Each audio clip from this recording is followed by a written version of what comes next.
আপনি শুধু বিরিয়ানি হিসেব করলে তো হবে না, দ্রব্যমূল্যটার দিকে তো বিরিয়ানি কত আমাকে বলতে দেন কাঁচামরিচের দাম, মশলাপাতির দাম, বাজারে যাই আপনি হিসেব করে দেখছেন বিরিয়ানি রানতে কত খরচ হয়। আপনি খালি বিরিয়ানি হটতে আসে বিরিয়ানি রানতে বাজারে যে খরচ হবে ওইটা দিয়ে ঢলঢলা খিচুড়ি আপনি 50 জন মানুষ এক পুরো গ্রাম ধরে আপনি খাওয়াই দিতে বুঝলাম না। প্রতি বছর ইফতারের সময় আপনার একটা হিসেব করবেন তো সমস্যাটা কেন? আপনি খালি খাওয়ার বিষয়টাই বলবেন, আপনি দ্রব্যমূল্য হিসেবটা বলবেন না। আপনি কি বলে আছেন আমি কি 10 টাকা মালিক হয়ে গেছি? হ্যাঁ, এখন যত কামাই তত খরচ। এই যে আপনার মসজিদে প্রতি মাসে এই মানুষের বেতন দিতে মানুষ চলবে, কথা বলতে দেন। আবার এই যে রমজান মাস আইছে টাকা পড়াবে, হাতিয়ে দিতে হইবে না? আর খরচ কি কম? ফেতরা দিতে হইবে, জাকাত দিতে হইবে। একটা কথা, রিজিকের মালিক আল্লাহ। আল্লাহ আপনার ধন সম্পত্তি দিছে, ধন সম্পত্তি দিয়ে আপনার পরীক্ষা লিখতে আছে। এই টাকা পয়সা যখন তারা আল্লাহ নিয়ে যেতে পারে, আপনি এই টাকা পয়সা আপনার জানের সাথে করবেন, ফেতরা দেবে, মুসলমান হিসেবে দিতে আমাদের সকলের দায়িত্ব। সবাইকে বয়ান করে বোঝানো যায় না, বুঝছো? তুমি কোরআন বুঝাইতে একটা কথা সবসময় মনে রাখবে, যে মানুষটা জায়গা দিচ্ছে তাকে কিন্তু ঘুমিতে উঠানো যায়। এই যে আমি বিরিয়ানি দিতে পারবো না, আমি $1 খেতে দিব, বিরিয়ানি দিলে আমার সমস্যা। এই যে এত সময় বিরিয়ানি বুঝাইতে আসো, একটা কথা তো কানে গেছে, ও শুরুতেই বসে আছে যে আমি $1 খেয়েছি তোমার বিরিয়ানি বুঝাবো। আমি এই টাকা শোন, আমি গত বছর আমি পুরা গ্রাম বইটা আমি বিরিয়ানি খাইছি না, পুরা গ্রাম ঝামেলা হয়েছে। আমি এই শুধু আমাদের মসজিদ না, আমি ভাগ পেয়ে দিচ্ছি। আমি পশ্চিম পাড়া মসজিদে দিচ্ছি, উত্তর পাড়া, দক্ষিণ পাড়া সব মসজিদে আমি ডেক পিড়ে বিরিয়ানি পাঠাই দিচ্ছি। কোনো সমস্যা নাই, শর্টও করে নাই, সবাই তৃপ্তি সহকারে খাইছে। আমার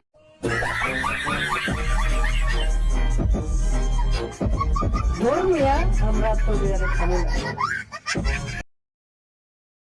আবেরের ধন ফখরুল পাইয়া কেসে কাদের গায়েবে হইয়া, কাদের ধন ফখরুল পাইয়া গেছে কাদের গায়েবে হইয়া, ফখরুলের ধন রেজবি পাইয়া, ফখরুলের ধন রেজবি পাইয়া, আবল তাবল বদাসে কেউ যাবে না খালি হাতে, বাবা তোমার দরবারে আরে কেউ যাবে না খালি হাতে, বাবা তোমার দরবারে।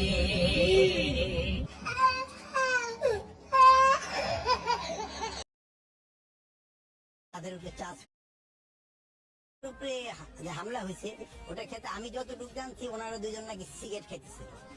এখন আমার কিছু লোক নাকি নামাজ পড়তে যেতেছিল, এই সময় ওই ওনারা বাধা দেওয়ায় ওই তাদের উপরে চা ছুঁড়ে মারছে।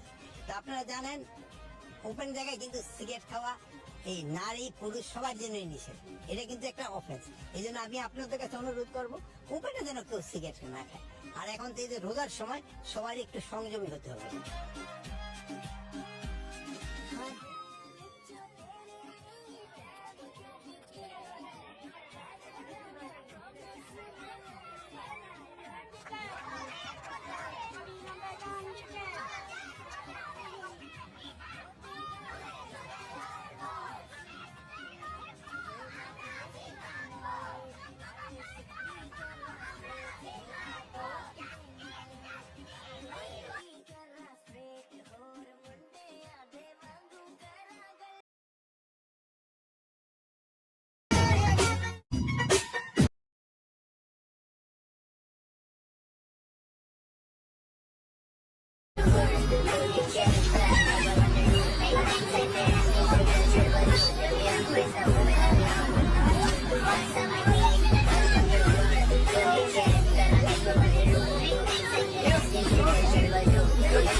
বেগুন দিয়ে বেগুনি না খেয়ে আরো যে সবজি সহজলভ্য আছে সেটা দিয়ে খেলে আমরা তাই খাই। মিষ্টি কুমড়া দিয়েও খুব ভালো বেগুনি না বানায়, মিষ্টি কুমড়া দিয়েও বেগুনি বানানো যায়। তাছাড়াও কিন্তু রান্না হয়। অনেকেই কিন্তু মাংস খেতে চায় না, মাংসের পরিবর্তে এখন কাঁঠাল, এবং এই কাঁচা কাঁঠাল, এই কাঁঠালের কাবাব হয়, কাঁঠালের বার্গার হয়। তো বেগুন দিয়ে বেগুনি না খেয়ে আরো যে সবজি সহজলভ্য আছে সেটা দিয়ে খেলে আমরা তাই খাই। মিষ্টি কুমড়া দিয়েও খুব ভালো বেগুনি না মুর্শিদা। দল বেঁধে ঐকতানে সেহরি খেতে এলাকাবাসীকে ডেকে তোলার এই রেওয়াজ প্রায় বিলুপ্ত হলেও কিছু কিছু জায়গায় এখনো রয়েছে এই ঐতিহ্য।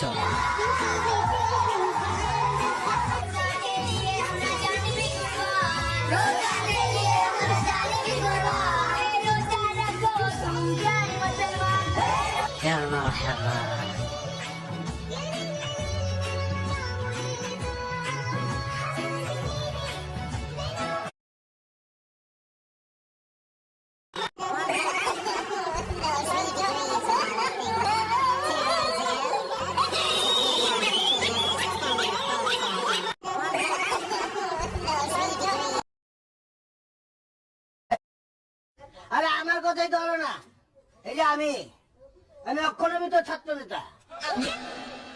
বস কি বললেন এদের? আমি এখনো ছাত্র নেতা, আমি মনে করছি যুব নেতা বস। আর না না, যুবক হইতে টাইম আছে, বহুত টাইম। পোলাপান বিয়া সারি দেবো, তারপরে আমি যুবক হবো। এত চালু হয়েছেন কেন? এত চালু কেন? বাংলাদেশের খবরে যেতে হবে না? তরমুজ সাদা হয় নাকি লাল কম বেশি হয়? কি বলেন কি বলেন? শোনেন, মৃত্যু চিন্তা করেন, মৃত্যু চিন্তা করেন। এরা প্রতারণা করতেছে।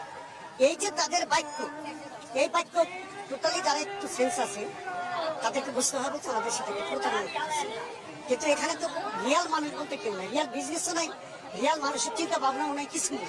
কারণ আমরা তো একটা অসভ্য দেশে বসবাস করি, যে দেশে কোনো নিয়ম কানুন বলতে কিচ্ছু নেই।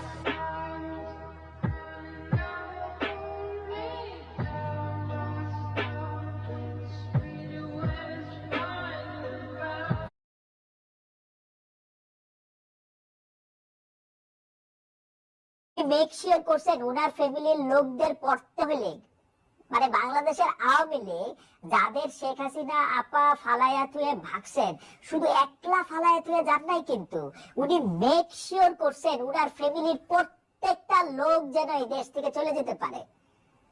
উনি মেক শিওর করছেন ওনার ফ্যামিলির লোকদের প্রত্যেকজনই যাতে এই দেশ থেকে চলে গিয়ে বিদেশে আরাম আয়েশের সাথে দিন কাটাতে পারে। আমি তো শুনি নাই আওয়ামী লীগের মন্ত্রীরা এমপিরা কেউ ইন্ডিয়া গিয়া, আমেরিকা গিয়া, ইংল্যান্ডে গিয়া বা বিদেশে কোথাও পালাই গিয়া ভিক্ষা করতেছে, আরেকজন মানুষের বাসায় গিয়া উঠছে। উঠে নাই তোরে ভাই, নিজের পয়সা দিয়া সুন্দর করে খাইতেছে, পড়তেছে, চলতেছে। কারণ এই শেখ হাসিনা তাদেরকে বলছে যে এই টাকা পয়সা নিয়ে ভাইগা যাও, তারপরে আমিও আসতেছি পিছনে পিছনে। একজন কর্মীরও বলে নাই যে 4 তারিখে বলে, 4 তারিখেও বলে নাই যে 5 তারিখে আমি চলে যাব। উল্টা কথা বলছে।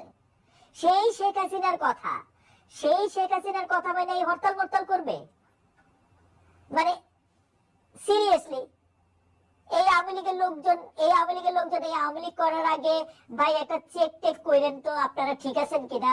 জরুরি কিন্তু একটা চেক করা, ঠিক আছেন কিনা। বাংলাদেশের আওয়ামী লীগ, মানে বাংলাদেশের আওয়ামী লীগ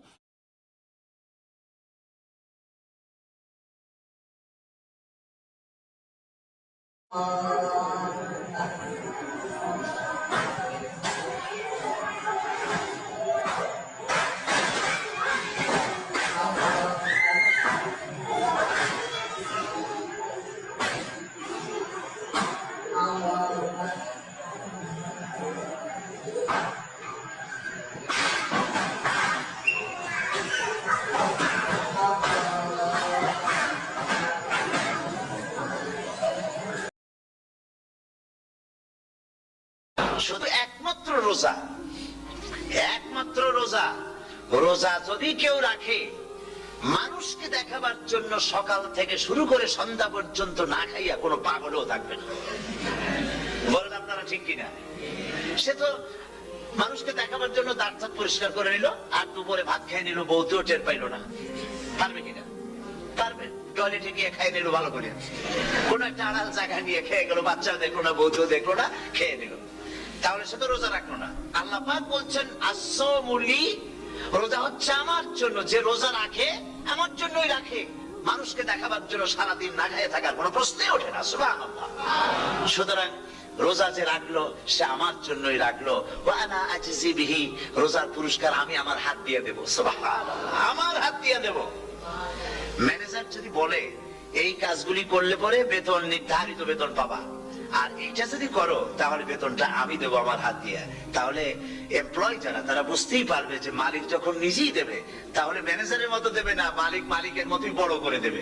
তো আল্লাহ পাক ফেরেশতাদের কাছে এটা রাখেন নাই, সব নাকি তোমরা লেখো গিয়া, আর রোজার সওয়াব আমার হাত দিয়ে আমি দেবো। সুবহানাল্লাহ। এরপরে আল্লাহ পাক বলছেন, অন্য রেওয়ায়েতে এসেছে রোজা আমার জন্য, আর রোজাদারের পুরস্কার আর কিচ্ছু না, রোজাদারের পুরস্কার আমি